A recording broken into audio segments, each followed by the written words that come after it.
सखी सैया तो खूब ही कमात है, महंगाई डायन खाया जात है। हर महीना उछले पेट्रोल डीजल का उछला है रोल, शक्कर भाई के का बोल। सखी सैया तो खूब ही कमात है, महंगाई डायन खाया जात है। India is normally about a little over 2 million tons short on production as far as pulses are concerned. This shortage is made up by imports. We've had a significant amount of imports into the market, but there is even some global shortage which has resulted in escalation of the global prices. गरीब का खाना जो था दाल रोटी, आज वो दाल रोटी भी मुर्गी से महंगी हो गई है। ये अच्छे दिन नहीं है तो और क्या है। देश की जनता के लिए कोई प्लानिंग नहीं है। ये सिर्फ व्यापारियों के लिए, उद्योगपतियों के लिए और जिन चुनावों के दौरान जिन लोगों से इन्होंने वादे किए उनको फायदा पहुंचाने के अलावा और कोई प्लानिंग नहीं है। उत्पादन कम है और गवर्नमेंट कोई आयात नहीं कर रही है। अगर आयात हो पड़ता लगे तो मंदी आ सकती है। कारोबार में बहुत कमी हो गई। दालें महंगी होने से बिल्कुल ही कारोबार ख़त्म हो चुका। 1 किलो लेने वाले के है ना, ये मतलब 250 ग्राम दाल लेने की भी श्रद्धा नहीं रही। बिल्कुल ही कारोबार ख़त्म हो गया। हमारा गुजारा करना भी बहुत मुश्किल हो गया। व्यापारी ख़त्म हो गए इस तरीके के।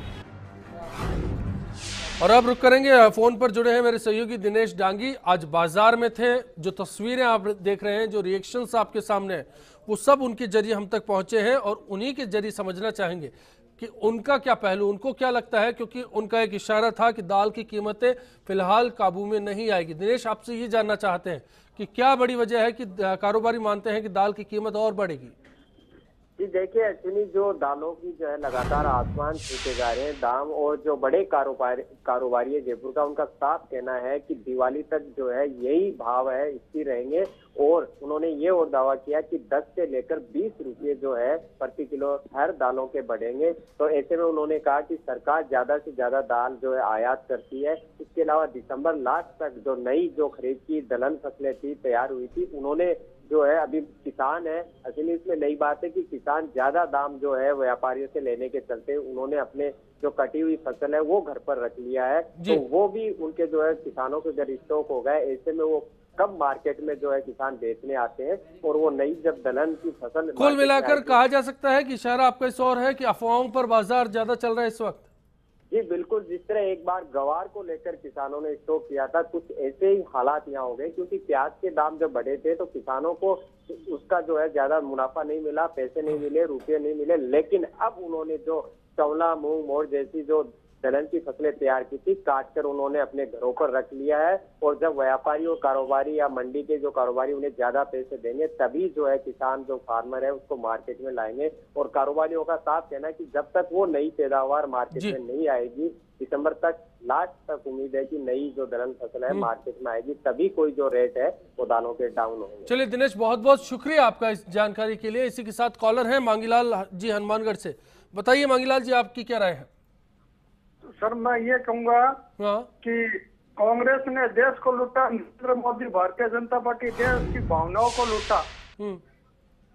और जो भावनाओं को लूट रहा है वो सबसे बड़ा काम किया नरेंद्र मोदी ने। मेक इन इंडिया, सबका विकास का नाम का झूठा झांसा देकर जनता को बरगलाकर वोट तो ले लिए, लेकिन आज गरीब आदमी की थाली में से प्याज भी गया, दाल भी गई, रोटी भी गई। आज बेरोजगार हो रहे हैं, दवाई के लिए परेशान हो रहे हैं। आज प्रशासन में कहीं किसी गरीब की कोई सुनाई नहीं हो रही है। आपकी नाराजगी जाहिर करती है कि किचन का बजट सच में बिगड़ चुका है और आम आदमी कितना परेशान है। मैं नाटनी जी आपका फिर से रुख करूंगा, और कुछ बातों का इशारा आप कर रहे थे कि दरअसल जो बड़ी वजह है जिनको सरकार को टटोलना चाहिए था वो नहीं टटोली गई। एक वायदा कारोबार का भी मसला है, और जिन अफवाहों की बात दिनेश ने की उनका क्या? देखिए, वायदा कारोबार में पल्सेज में केवल एक चना है, और चने में जो उतार चढ़ाव आ रहा है बिल्कुल वायदा कारोबार की वजह से ही आ रहा है। हमारे प्रधानमंत्री, लेकिन बाकी किसी पर असर नहीं है। नहीं, हमारे नहीं, वो कोई नहीं। हमारे प्रधानमंत्री महोदय ने ये कहा था कि वायदा कारोबार से एग्री कमोडिटी को हटा दिया जाएगा, लेकिन मुझे अफसोस है कि वो अभी तक नहीं हटा पाए। एक बार दूसरी बात, जो दालों की बात है, अगर इसका मैनेजमेंट सही रहता तो मैं आपको निश्चित रूप से कहता हूँ पब्लिक को इतना परेशान नहीं होना पड़ता। जैसे लास्ट कांग्रेस के टाइम पे यहाँ के दाल मिल वालों ने मिलके 30 रुपए किलो में दालें 1-1 किलो वितरित की थी, जगह जगह काउंटर लगाए थे, सारा काम हुआ था, यहाँ के मिल वालों ने पूरा सहयोग किया था। और अभी भी दाल मिल वाले पूरा सहयोग करने के लिए तैयार। अगर इस तरह की कोई योजना आती है तो वो सस्ती रेट पे, जिस रेट पे मूंग मिलेगा उस रेट पे मूंग दाल देंगे, जिस रेट पे चना मिलेगा उस रेट पे चना दाल मिलेंगे। और जयपुर का जितनी खपत है या जोधपुर की है, जोधपुर की मिल वाले करेंगे। इस तरह सहयोग करने के लिए मिल वाले हमेशा तैयार रहते हैं। और तीसरी बात जो मैं कहूँगा, ये टाइम पे जो खाद बीज वगैरह नहीं मिलते, भी आपने देखा होगा कि एक अधिकारी की लापरवाही की वजह से हरियाणा में कपास की फसल खत्म हो गई, कीटनाशक जो दवाई देनी थी वो गलत दे दी और उस तरह की हो गई। इस तरह का जो मैनेजमेंट है अभी हरियाणा में, खादी यूरिया खादी टाइम पे नहीं मिली तो बिजाई कैसे होगी? मतलब बाजार को एक्सपर्ट्स की और जरूरत है। बिल्कुल, इसमें कृषि वैज्ञानिकों की राय लेके इसमें पूरी एक प्लानिंग बनानी चाहिए। उसमें व्यापारी, दाल मिल मैन्युफैक्चरर वगैरह को इनको शामिल करना चाहिए और इनके विचार लेने चाहिए। मैं आपको एक छोटा सा उदाहरण देता हूँ। पहले राजस्थान में नागौर डिस्ट्रिक्ट में जो मूंग पैदा होता था, इसमें एक पेसू टाइप बीमारी आती थी। हमारी एसोसिएशन ने उधर जाके वहाँ किसानों को अभ्यस्त कराया, समझाया, कराया। आज वो बीमारी नहीं है और राजस्थान की जो मूंग, मेड़ता की जो मूंग है ना, भारतवर्ष में सबसे ऊंची बिकती है। तो जाहिर है जागरूक किसान को करना पड़ेगा और इसके लिए सरकार को संवेदनशील भी बनना पड़ेगा। राम अवतार जी हैं रतनगढ़ से हमारे साथ में। बताइए राम अवतार जी। हेलो, हाँ नमस्कार जी। जी नमस्कार। आप बात सरकार की नहीं है कि मोदी जी की है या किसी अन्य की, लेकिन बात यह है कि जो सरकार है इतने अच्छे वायदे करके गरीबों को या अमीरों को, मध्यवर्गीयों को लेके आई थी। आज जो दाल नहीं दे सकती, प्याज नहीं दे सकती, महंगाई डायन मार गई, ये कर गई, वो कर गई, तो आज कहाँ गया वो? और सारे के सारे क्या जुमले थे?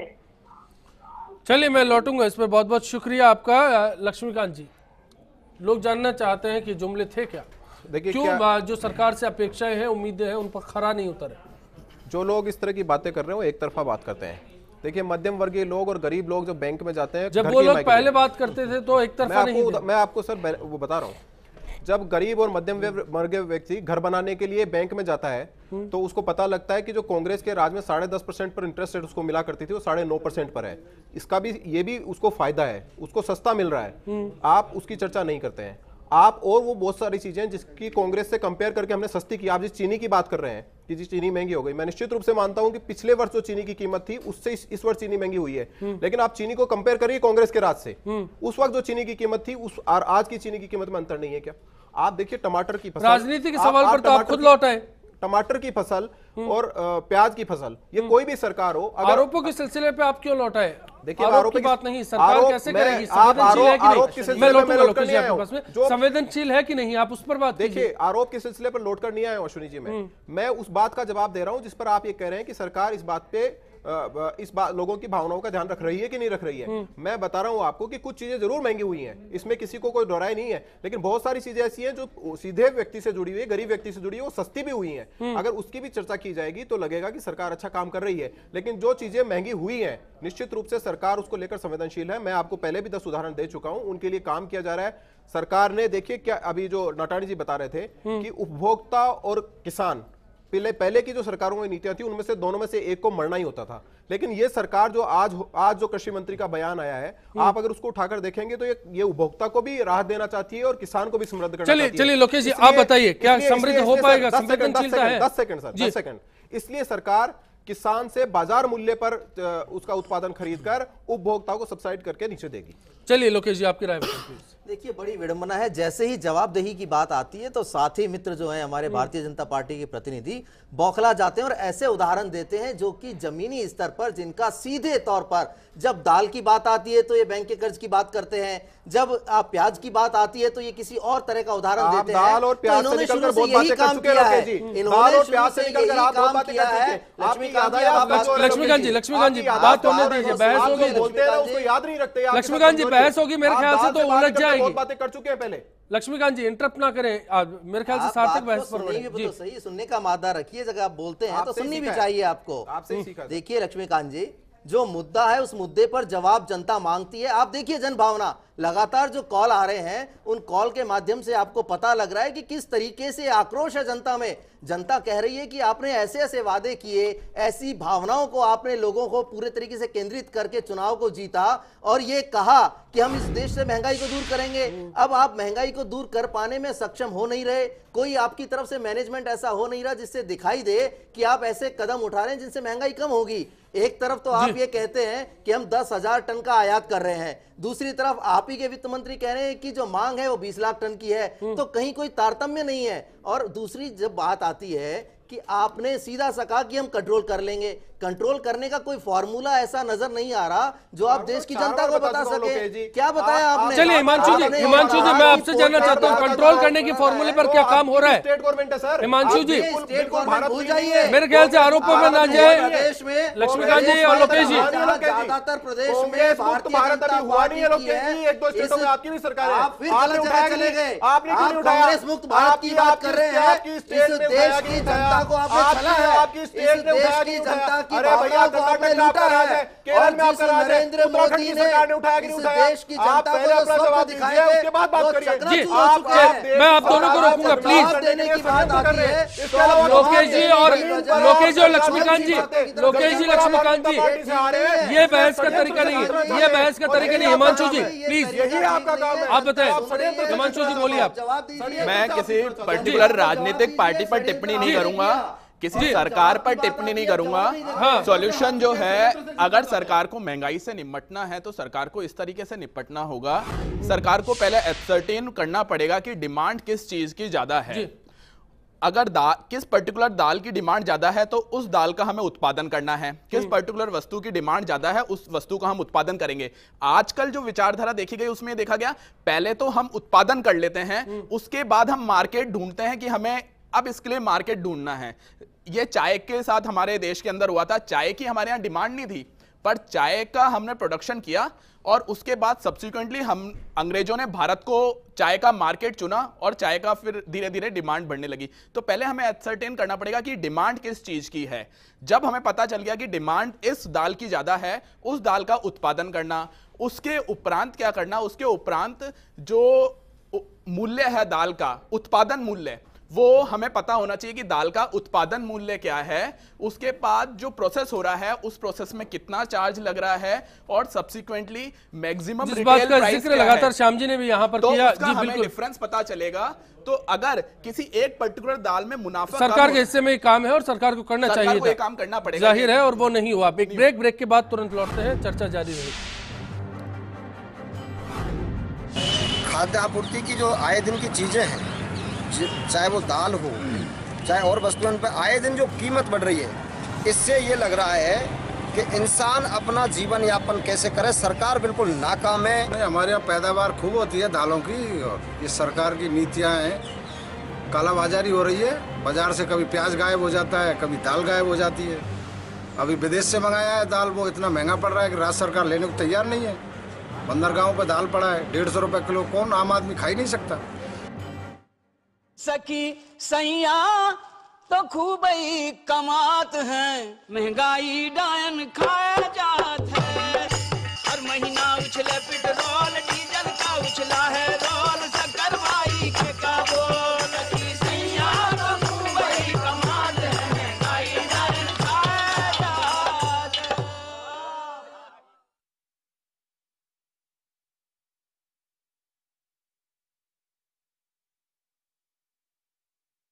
सखी सैया तो खूब ही कमात है, महंगाई डायन खाया जात है। हर महीना उछले पेट्रोल डीजल का उछला है रोल, शक्कर भाई के का बोल। सखी सैया तो खूब ही कमात है, महंगाई डायन खाया जात है। महंगाई डायन खाए जाते हैं, महंगाई दाल खाए जाते हैं। और इस बीच में सवाल सरकारी कुप्रबंधन का भी है। क्या महंगी दाल के लिए सरकारी कुप्रबंधन जिम्मेदार है? 71% लोग मानते हैं कि जी हाँ, सरकार जिम्मेदार है। हिमांशु जी, अब आपका रुख करूंगा और आपसे उपाय की बात करेंगे कि ऐसे हालात में फिलहाल जो आपने ब्रेक से पहले चर्चा की, क्या वो पर्याप्त है या फिर सरकार को थोड़े प्रयास अपने स्तर पर बढ़ाने होंगे? अगर ये 2-3 बिंदु जो हैं उनको सरकार अच्छे से इंप्लीमेंट करे तो वो पर्याप्त हैं। पता चले कि उत्पादन मूल्य क्या है और उसके बाद उसको कितने मूल्य पे बेचा जा रहा है। जब हमें ये पता चल गया कि इसमें प्रॉफिट का मार्जिन कितना है एक पर्टिकुलर प्रोडक्ट में, दूसरे पर्टिकुलर प्रोडक्ट में प्रॉफिट का मार्जिन कुछ और हो सकता है। अब सरकार को केवल इतना मेंटेन करना है कि अगर किसी की कीमत बढ़ रही है, बहुत ज्यादा महंगी हो रही है, तो उसको कंपनसेट किया जाए दूसरी वस्तु से। तो इससे यह होगा कि अल्टीमेटली जो जेब है वो भारी नहीं होगी। किसानों को उचित मूल्य दिया जाए उनकी फसलों का, उसके साथ साथ ग्राहकों की जेब भी भारी। हालात बिगड़ने पे आपको नजर नहीं रखनी होगी, पहले से आपको हालात काबू करने के लिए प्रयास करने होंगे। चलिए लोकेश जी, आपका रुख करूंगा और आपसे जानना चाहूंगा सरकार के लिए कोई सुझाव, महंगाई कैसे काबू किया जाए, रसोई का बजट ना बिगड़े, इसके लिए क्या इंतजाम किए जाए? देखिए, सरकार के लिए सुझाव तो खुद सरकार की जो कह सकते हैं कि जो इनकी पार्टी के लोग हैं, सांसद हैं, वो तक चिंता व्यक्त कर चुके हैं कि सरकार का ध्यान इस और नहीं है। अब ये होना चाहिए कि जिस भी तरीके से, क्योंकि ये संभव नहीं है कि जो मांग है इस देश में वो एकदम से ये आयात कर लें और देश में जो दाल की कीमतें हैं उनको कम कर पाएं, लेकिन तमाम जो प्रयास किए जाने चाहिए, चाहे वो मार्केट को पहले से प्रिवेंटिव जो हम कह सकते हैं ना, कि इन चीजों की पहल उस वक्त होनी चाहिए जब ऐसी स्थिति उत्पन्न होने वाली हो, तो उस चीज का ध्यान रखा जाना चाहिए। अन्यथा ये स्थितियां ऐसी गंभीर से गंभीर होती जाएंगी कि व्यक्ति जो आज महंगाई से त्रस्त है उसके पास आने वाले समय में, अब जैसे दिवाली का सीजन है, दिवाली सर पे है और हर व्यक्ति महंगाई से त्रस्त है, तो उस महंगाई को रोकने के लिए इनको स्वयं आगे बढ़ के एक ऐसे कदम उठाने चाहिए जिनसे इसको कंट्रोल किया जा सके। चलिए लक्ष्मीकांत जी, क्या इन कदमों को उठाने के लिए सरकार तैयार है? देखिए, क्या है कि सरकार तो संवेदनशील है, लेकिन सरकार केवल 1 साल में या 1.5 साल में उन सब कमियों को पूरी कर दे जो कि 60 साल 65 साल से चली आ रही है, ये संभव नहीं है। देखिए, क्या है कि इस बार मौसम की मार पड़ी इसलिए फसलें खराब हुई, लेकिन हमेशा ऐसा नहीं होता है। कभी मौसम मेहरबान भी होता है और फसल का उत्पादन भी बम्पर होता है, लेकिन हमारे पास अब तक ये व्यवस्था नहीं है कि अगर बम्पर फसल का उत्पादन होता है तो हम उसको स्टोर करके रखा आ सकते हैं, ताकि हम उस स्थिति के लिए बचा कर रख सकें कि जब अकाल पड़ेगा, जब फसलें खराब होगी, तो हम उसको काम में ले सकें। सरकार इस पर काम कर रही है। नटानी जी जानते होंगे कि इस सरकार के आने के बाद सीधे किसानों से गोदाम बनाने के लिए सरकार ने योजनाएं शुरू की है, ताकि जब कभी दोबारा ऐसी कोई दिक्कत हो, जब कभी बम्पर फसल पैदा हो या कोई ऐसी संभावना लगे, तो सरकार पहले ही तैयार रहे और उस तरह का स्टॉक वहां पर खड़ा करके रखे, ताकि देश में इस तरह की स्टॉक की कमी नहीं हो। ये बहुत पहले होना चाहिए था, बल्कि मैं तो ये कहूंगा जब से देश आजाद हुआ तब से इस बारे में विचार होना चाहिए था, नहीं हुआ, लेकिन अब होना शुरू हुआ है और इसके रिजल्ट आपको जल्दी देखने को मिलेंगे। चलिए श्याम जी, आप से जानना चाहेंगे कि आप कारोबारी हैं, आप इस प्रोफेशन को, इस धंधे को समझते हैं। ऐसे हालात में एक चीज जो अब तक चूक रही है सरकार उससे, और वो करें तो शायद हालात काबू में है। देखिए, जैसा इन्होंने कहा, सरकार वाकई में संवेदनशील है, इसमें कोई दो राय नहीं है, लेकिन थोड़ा मिसमैनेजमेंट हुआ है, उस पर ध्यान देना पड़ेगा।